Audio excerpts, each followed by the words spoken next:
Bien, hoy vamos a hablar sobre la relación de Poisson, la cual es una constante importante para un material, en este caso cualquier material que vamos a utilizar en ingeniería para el análisis estructural, se denomina como relación de Poisson o como también lo podemos conocer como coeficiente de Poisson, llamado así en honor al matemático francés Siméon Denis Poisson. Bien, entonces, en todos los materiales de ingeniería, la elongación que produce una fuerza axial de tensión P, mira, podemos observarlo aquí, tenemos prácticamente esta barra o probeta, como quisiéramos llamarlo, ¿sí? Está siendo sometida a cargas axiales, en este caso a cargas de tensión, ¿sí? Y al ser una probeta circular, mira lo que pasa, de que prácticamente en esa dirección de la fuerza de tensión P, la fuerza se acompaña de una contracción en cualquier dirección transversal. Sí, con dirección transversal me estoy refiriendo prácticamente a las direcciones laterales. Sí, en este caso es un ejemplo muy simple en el cual simplemente esta barra está siendo sometida a tensión.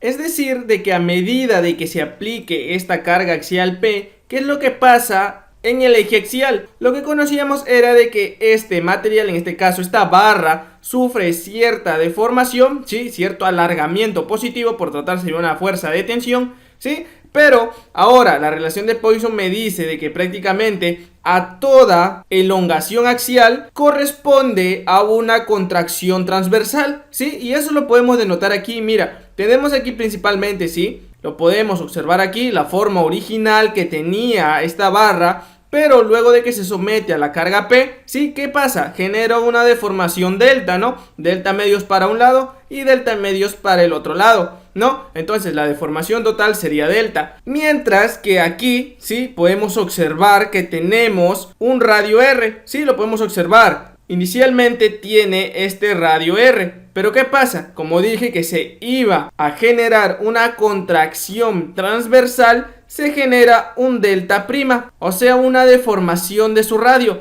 En este caso, al estar contrayéndose, ¿qué pasa? Disminuye su radio, ¿no es así? Y eso lo podemos observar aquí. Caso contrario pasa cuando se hace un estudio, en este caso de compresión, ¿no? Podemos observar aquí la forma original, mientras que luego de que se aplica ahora estas fuerzas de compresión P, ¿qué es lo que pasa? Prácticamente conocemos de que a toda fuerza axial de compresión le corresponde una deformación negativa, y eso lo podemos observar por aquí, mira, delta medios y delta medios. Deformación total sería delta medios, en este caso una reducción de su longitud, ¿no? O sea, de la longitud inicial, ahora debe tener menos longitud de la que se obtuvo inicialmente. Pero ¿qué pasa ahora con su sección transversal? Mira, ¿qué es lo que está pasando? Prácticamente, mira, podemos observar aquí nuevamente el radio R. ¿Qué es lo que pasa? Mira, se ha generado cierta deformación delta prima. ¿Y qué pasa? Como se trata de fuerza de compresión, en este caso se reduce su longitud, este cuerpo tiende a expandirse, ¿sí? Aquí ya no se contrae, aquí se expande lateralmente, o sea de que aumenta el radio con respecto al radio inicial. Estas serían las diferencias entre hablar de ensayo de tensión y compresión a medida que utilicemos la definición de relación de Poisson. Correcto, entonces, ¿cómo lo tendríamos por aquí? Mira, denotamos como la deformación unitaria longitudinal, esta me corresponde a la deformación que sufre esta barra, ¿sí? Que está, bueno, vamos a trabajar con esta barra de tensión primeramente. Entonces, esta deformación unitaria longitudinal o deformación unitaria axial, ¿sí? Que corresponde a lo largo de todo su eje axial, ¿no es así? Muy bien, sería delta dividido entre la longitud inicial, ¿no? La longitud L. Esto me corresponde a la deformación unitaria longitudinal. Correcto, ya sabemos de que esto simplemente sería un escalar, no tiene unidades, ¿no?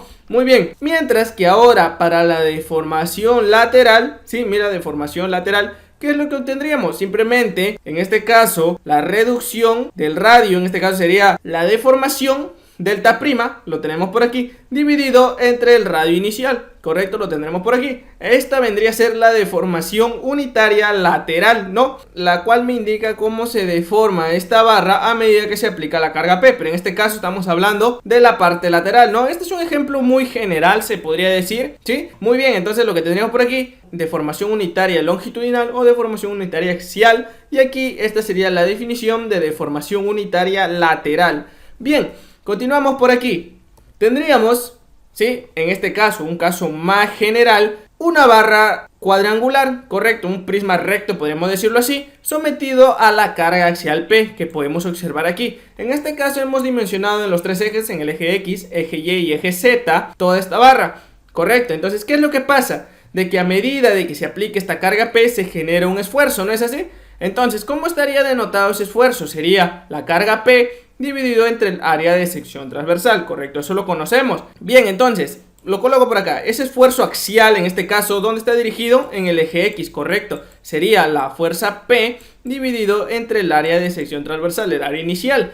Bien, para este estudio, cada una de las partes laterales y cada una de estas caras laterales debe reducirse también, ¿sí? A medida que se aplica esta carga P, porque esto se va a estirar, mientras que las caras laterales se deben contraer, ¿no? Bien, entonces, ¿qué es lo que pasa aquí? Prácticamente se podría suponer de que los esfuerzos, sí, porque no está siendo aplicada ninguna fuerza axial en ninguno de las dos caras, sí, eso lo vamos a ver posteriormente en la ley de Hooke generalizada, en el siguiente video posiblemente. Entonces, ¿cómo sería el esfuerzo aquí en el eje Z? Sería igual a 0.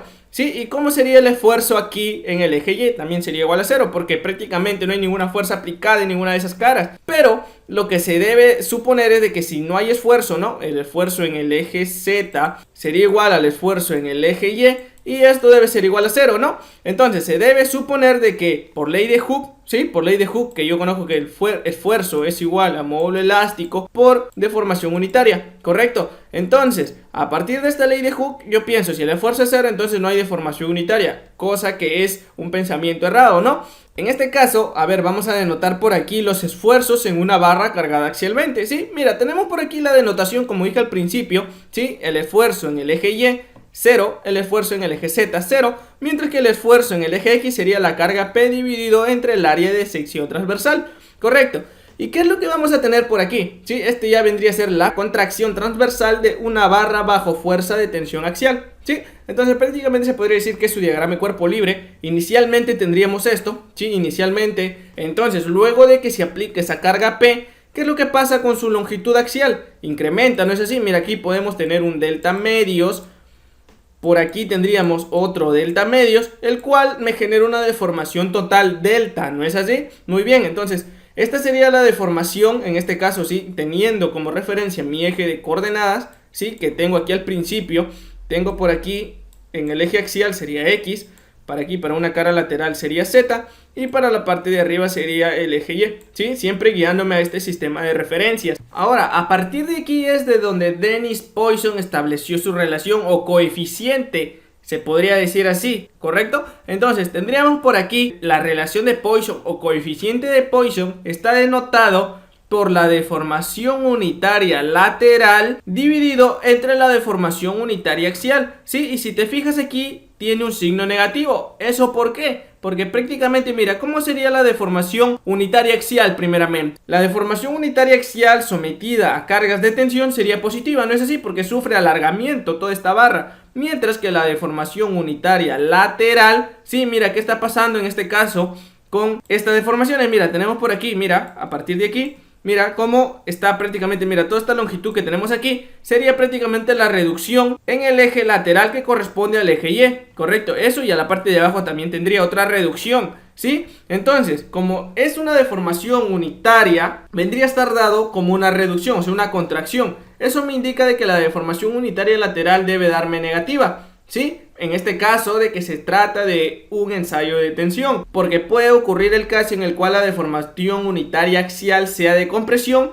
Eso ya me va a indicar de que prácticamente esta deformación unitaria lateral sea positiva, mientras que la deformación unitaria axial sea negativa. El estudio aquí es de que este coeficiente, ¿sí?, denotado por la letra griega nu, siempre debe ser positivo, o sea, un escalar sin dimensiones, es adimensional, correcto. Entonces, ¿qué tendría por aquí? La deformación unitaria lateral vendría a estar dado, sí, miren, en este caso en el eje Y, sería la deformación unitaria, en este caso, en el eje Y, dividido entre la deformación unitaria axial, sí, que prácticamente ya lo hemos estudiado, y eso prácticamente debe ser igual a la deformación unitaria lateral, en este caso que corresponde al eje Z, ¿sí? Tenemos por aquí ese eje Z, ¿sí? Lo podemos observar por aquí también, dividido entre la deformación unitaria axial nuevamente, ¿sí? Entonces, toda deformación unitaria lateral ¿sí? Primero debo establecer mi eje de coordenadas, ¿sí? Y y z en este caso son los laterales, mientras que mi eje axial sería simplemente el eje X. Bien, entonces, recordando por aquí,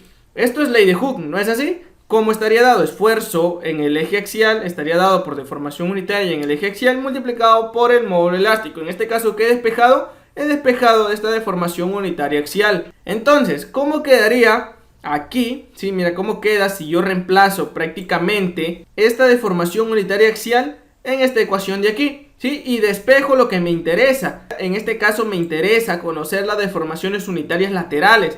Entonces lo que obtendría sería lo siguiente, ¿no? La deformación unitaria en el eje Y sería igual a la deformación unitaria en el eje Z, y ambas serían igual a menos el coeficiente de Poisson multiplicado por el esfuerzo axial dividido entre el módulo elástico. Vuelvo a repetir de que esto es simplemente cuando está sometido nada más a una carga axial. Bien, la carga axial está en cualquiera de los tres ejes, porque si se da el caso contrario de que está sometido a diferentes cargas axiales, esto lo vamos a explicar en la ley de Hooke generalizada, ¿correcto? Entonces hasta aquí llegamos con la parte teórica, se podría decir así, donde todas estas definiciones las vamos a utilizar para resolver un problemita, el cual es el problema 2.61 del libro de Beer Johnston de la sexta edición, que me dice si aplica una carga de tensión de 60 libras a la probeta elaborada con una placa plana de acero con un 16avo de pulgadas de grosor, de módulo elástico de 29 por 10 a la 6 psi libras por pulgada al cuadrado y coeficiente de Poisson de 0.30, ¿sí? Recordad de que es adimensional. Me pide determinar el cambio resultante en la longitud calibrada de 2 pulgadas, ¿sí? Entonces, primeramente vamos a hallar la deformación axial de los dos puntos. En este caso ha sido calibrada desde el punto A hasta el punto B. También me pide el cambio resultante en el ancho de la porción AB de la probeta, el cambio resultante del grosor de la porción AB, y también el cambio resultante del área de la sección transversal de la porción AB.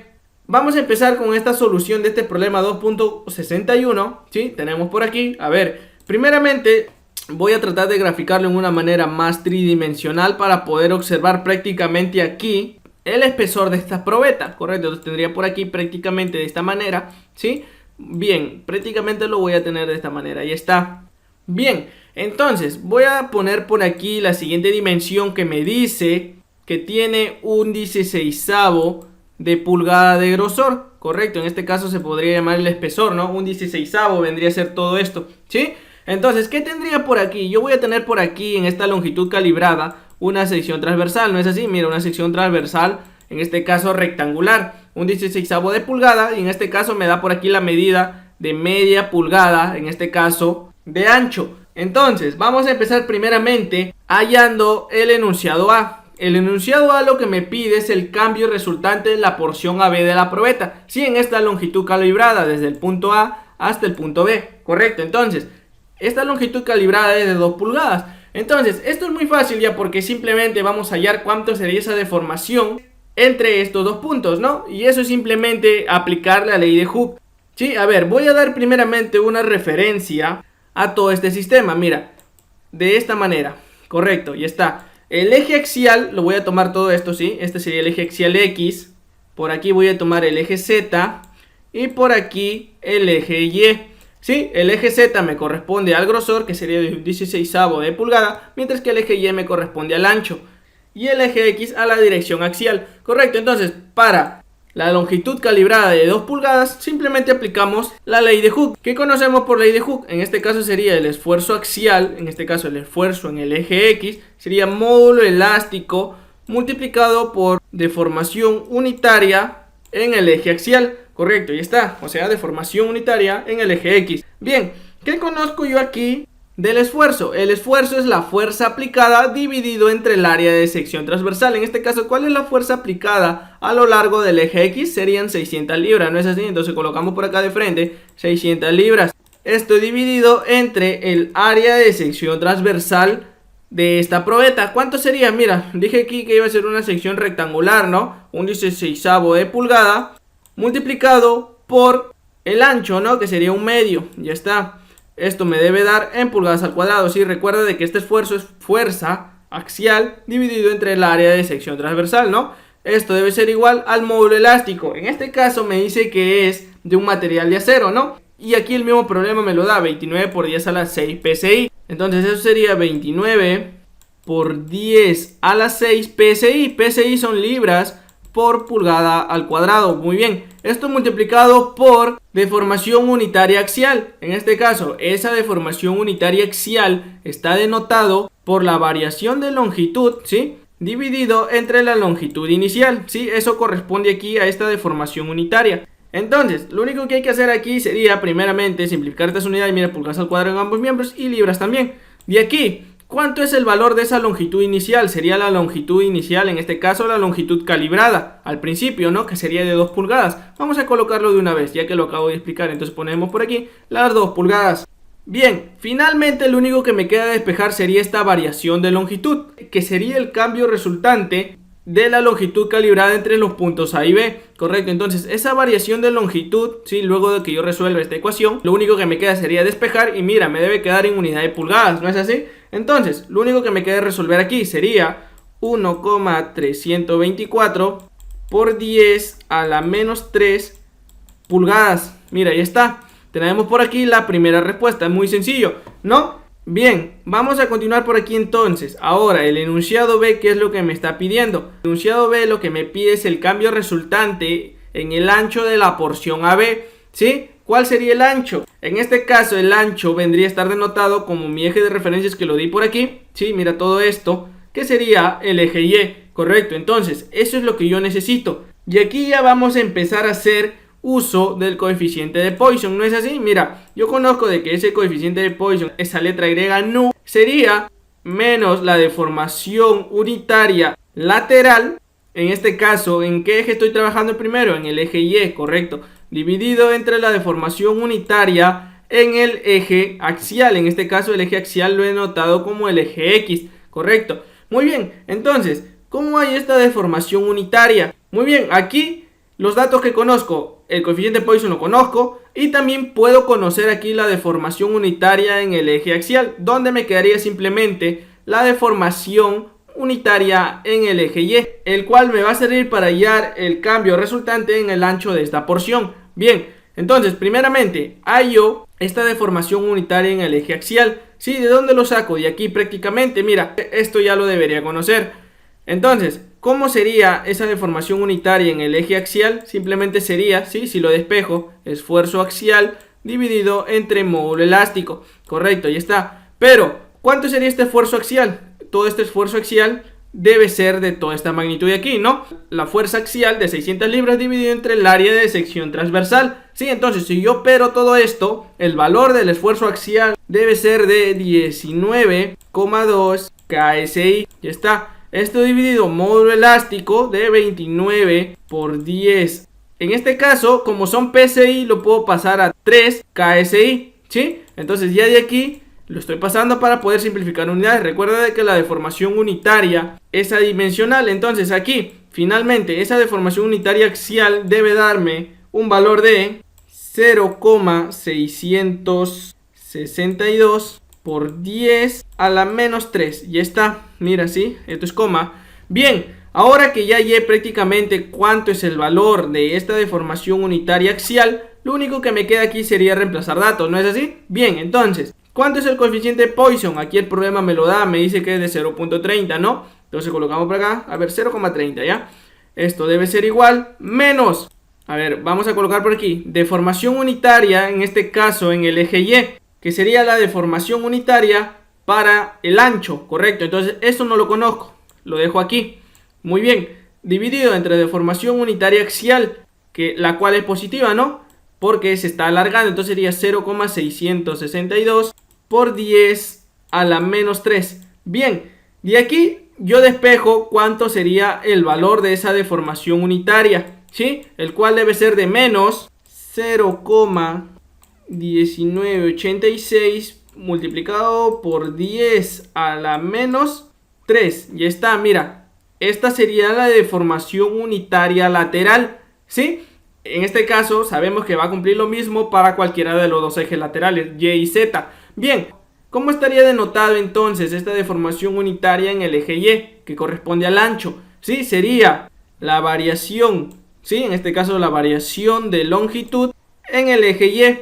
O lo podemos denotar, a ver, vamos a denotarlo así, como la deformación, que prácticamente sería lo mismo, ¿no? La deformación en el eje Y dividido entre su longitud inicial. ¿Cuánto era el ancho inicialmente? Era 1/2, ¿no es así? 1/2 de pulgada. Correcto, esto debe ser igual a menos 0,1986 por 10 a la menos 3. Ya está, mira, de aquí resuelvo y el valor de esa deformación en el eje Y correspondiente a la deformación del ancho debe ser de menos 99,3 por 10 a la menos 6. ¿En qué unidades? Mira, estoy trabajando en pulgadas, ¿no? ¿Sí? La deformación unitaria es adimensional, pero la deformación sí tendría prácticamente unidades, y lo acabamos de hallar aquí. Bien, ahora lo que me pide, ¿sí? Tenemos por aquí el enunciado C, a ver, ponemos por aquí arriba, el enunciado C lo que me pide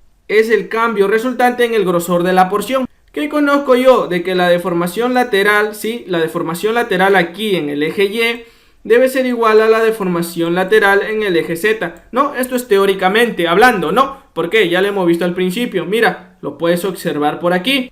Deformación unitaria en el eje Y y deformación unitaria en el eje Z corresponden a lo mismo, ¿no? Y prácticamente lo tenemos por aquí. Bien, entonces vamos a reemplazar datos nada más. ¿Cuánto es la deformación unitaria en el eje Y? Eso ya lo hemos hallado. Mira cuánto es. Es menos 0,1986 por 10 a la menos 3. Y esto tiene que ser igual a la deformación unitaria en el eje Z. ¿Cómo está denotado esa deformación unitaria en el eje Z? Sería la deformación en el eje Z dividido entre la longitud inicial, en este caso como estamos trabajando de quién, del grosor, ¿no? ¿Cuánto sería entonces? 1/16. Bien, está en unidad de pulgadas. Ahora lo único que me queda sería despejar esta deformación en el eje Z, ¿no? Finalmente me debe dar un valor de menos 12,41 por 10 a la menos 6 pulgadas. Correcto, ahí está, mira, la tercera respuesta de este problemita. Finalmente, el enunciado D, ¿qué me está pidiendo? A ver, el enunciado D me pide el cambio en el área de sección transversal de la porción AB, ¿sí? Entonces, eso es lo que debo hallar ahora, la variación de áreas, ¿no? Respecto al área inicial y al área final. Esta variación de área sería el área final menos el área inicial. Para el área inicial es sencillo, ¿no? A ver, el área inicial está dado por 1/16 de pulgada multiplicado por 1/2 de pulgada, en este caso que corresponde al ancho, ¿no? Grosor por el ancho, bien. Esto sería entonces el área inicial, correcto. Entonces esta área inicial debe darme un valor de 31,25 por 10 a la menos 3 pulgadas al cuadrado, sí, miren, unidad de área. Sí, entonces tengo por aquí el área inicial, pero ahora el área final, ¿cómo lo hallo? Simplemente hago aquí, ¿no? Como el área está en función de los dos ejes laterales Z y Y, simplemente, ¿qué conozco yo por esa deformación? Sería la longitud final de Z menos la longitud inicial, ¿correcto? ¿No? Longitud inicial en este caso de Z. Mientras que por aquí, mira, para esa deformación en el eje Y sería la longitud final en el eje Y menos la longitud inicial en el eje Y. Esta longitud inicial lo conozco, ¿no? Mira, para el eje Y la longitud inicial 1/16 y para el eje Z la longitud inicial 1/2 de pulgada. Correcto, entonces lo único que me queda es despejar, ¿no? Paso a sumar al segundo miembro y me quedaría la longitud final en el eje Z, que corresponde en este caso al nuevo grosor que obtendría en este eje. Lo mismo hago aquí para el eje Y. Simplemente paso a sumar al segundo miembro, y lo que me quedaría simplemente sería la longitud final del eje Y, ¿sí? En este caso para el eje Y me corresponde al ancho, ¿sí? Entonces ahí ya tendría la longitud final de cada uno de esos dos ejes laterales.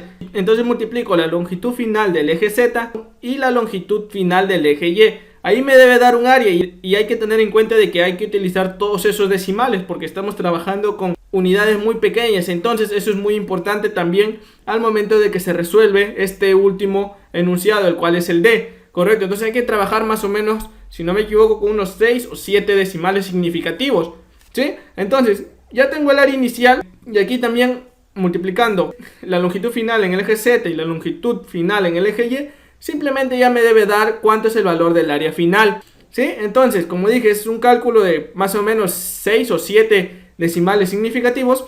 Entonces aquí simplemente daremos la respuesta. La variación de área debe ser de menos 12,41 por 10 a la menos 6. Ya está. ¿En qué unidades me debe quedar? En pulgadas al cuadrado, ¿no? Porque estamos hallando una variación de las áreas de sección transversal con respecto al área final luego de que se aplica la carga de 600 libras. Y también cada uno de los enunciados que me ha pedido. Por ejemplo, por aquí tenemos la variación de longitud en el eje axial, 1,324 por 10 a la menos 3 pulgadas. Tenemos por aquí la deformación en el eje Y, en este caso la deformación en el ancho de la placa. Y por aquí tendríamos la deformación en el eje Z correspondiente a la deformación en el grosor de la placa. Y finalmente la variación de área de sección transversal con respecto al área final y al área inicial luego de que se aplican las cargas de 600 libras. Bien, entonces de aquí llegamos con la solución del problema 2.61.